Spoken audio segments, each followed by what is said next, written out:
दृष्टिपुंज eye hospital. हम रखें आपकी आंखों का ख्याल।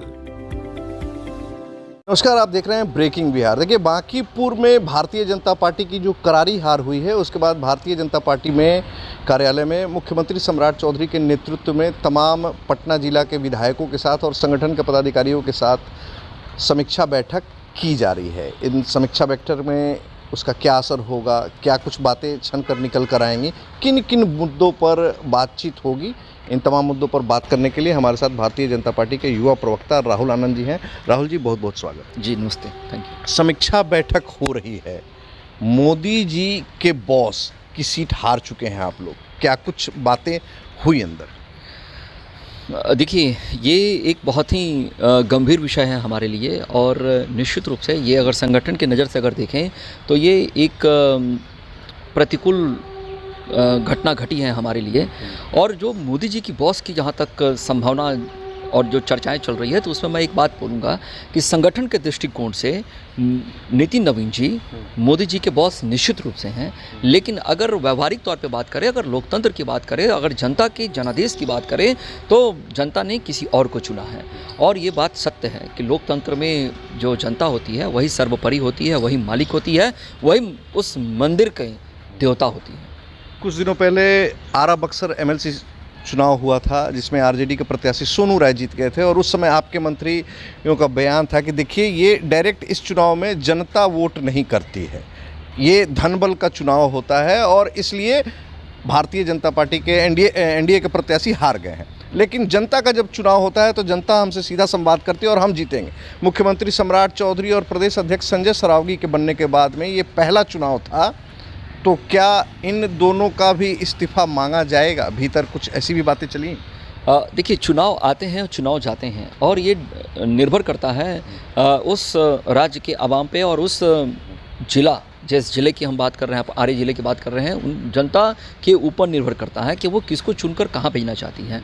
अगर उनको विपक्ष पसंद पड़ता है तो विपक्ष का भी चुनाव कर सकती है, अगर उनको सत्ता पक्ष में लोग पसंद पड़ते हैं तो सत्ता पक्ष का भी चुनाव कर सकती है। और एक बात मैं आपके चैनल के माध्यम से बिल्कुल साझा कर देना चाहता हूँ, और ये एक जिम्मेदारी के साथ मैं कह रहा हूँ कि ईवीएम बेवफा नहीं निकला, इस बात की तो खुशी होनी चाहिए लोकतंत्र में, और जनता को इसके लिए सम्मान और धन्यवाद भी देना चाहिए आपके चैनल के माध्यम से विपक्षी पार्टियों को।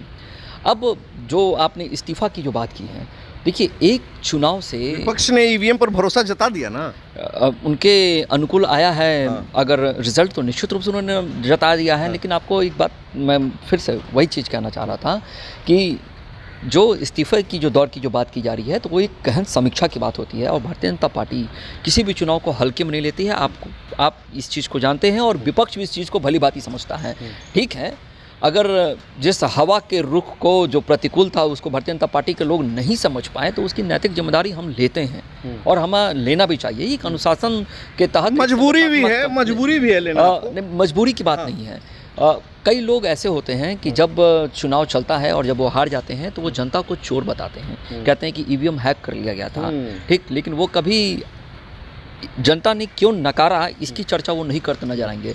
लेकिन भारतीय जनता पार्टी का ये चरित्र आप लोग चर्चा करिएगा ना कि जनता क्यों नकारा आपको। निश्चित रूप से, तभी तो आज हमारे माननीय मुख्यमंत्री जी प्रदेश कार्यालय में बैठे हैं, हमारे प्रदेश अध्यक्ष कार्यालय में बैठे हैं, साथ में जो तमाम विधायक हैं वो बैठे हैं, और जो संगठन के दृष्टिकोण से जो लोग की मजबूती है वो तमाम पदाधिकारी वहाँ बैठे हुए हैं। तो इसकी मंथन भी हो रही है और गहन मंथन का ये विषय है। लगातार नैतिकता की बात की जाती थी, भारतीय जनता पार्टी को कहा भी जाता था कि पार्टी विद डिफरेंस, लेकिन अगर देखा जाए तो इस चुनाव में पटना साहिब के सांसद रविशंकर प्रसाद हों, बिहार सरकार के मंत्री रामकृपाल यादव हों, खुद राष्ट्रीय अध्यक्ष नितिन नवीन हों और आपके प्रत्याशी नीरज सिन्हा हों, इन तमाम लोगों पर बांकीपुर सीट जीतने की और जितवाने की जिम्मेवारी थी। लेकिन ये लोग अपने अपने बूथ पर भी पार्टी को आगे नहीं कर सके। तो क्या नहीं लगता है कि नैतिकता के आधार पर इन तमाम बड़े लोगों को, बड़े चेहरों को इस्तीफा दे देना चाहिए? देखिए, इस्तीफा किसी भी समस्या का समाधान नहीं है। मैं लगातार इस बात को कहता आ रहा हूँ और पुनः कहता हूँ कि अगर संगठन के दृष्टिकोण से अगर हम बात करें और व्यावहारिकता के तौर पे अगर हम बात करें, तो आप इस्तीफा ना देकर, यानी कि जो पदाधिकारी है वो पद पर रहकर ही उन समस्याओं का समाधान ढूंढता है, और यही एक अच्छी संगठन की विशेषता होती है। और लोग, बहुत सारे लोग हैं जो कयासे लगा सकते हैं, लगाते रहते हैं, लेकिन साथ ये लोग इस बात को भूल जा रहे हैं कि उन्हीं लोगों ने भारतीय जनता पार्टी को खड़ा किया था। ये भी तो एक नैतिकता है। रामकृपाल यादव ने पार्टी को खड़ा किया था। देखिए, संगठन के जो प्रेरणा का जो स्रोत है और संगठन की जो विचारधारा है, उससे अगर नए लोग जुड़ते हैं तो उनका हम स्वागत करते हैं। लेकिन इसके पहले आपने लोकसभा सांसद की बात की थी, पटना साहिब की, मैं उनकी बात कर रहा हूँ और तमाम ऐसे लोगों की बात कर रहा हूँ जिन लोगों ने खून पसीने से इस पार्टी को सींचा है। अरे आपके मुख्यमंत्री ने अपने खून पसीने से नहीं सींचा। देखिए, आपको अगर पिछले 10 साल के कार्यकाल को अगर दिखा दें माननीय मुख्यमंत्री जी का, तो आप जाएंगे कि सड़क पे संघर्ष कर उन्होंने अपने मुकाम को आज हासिल किया है।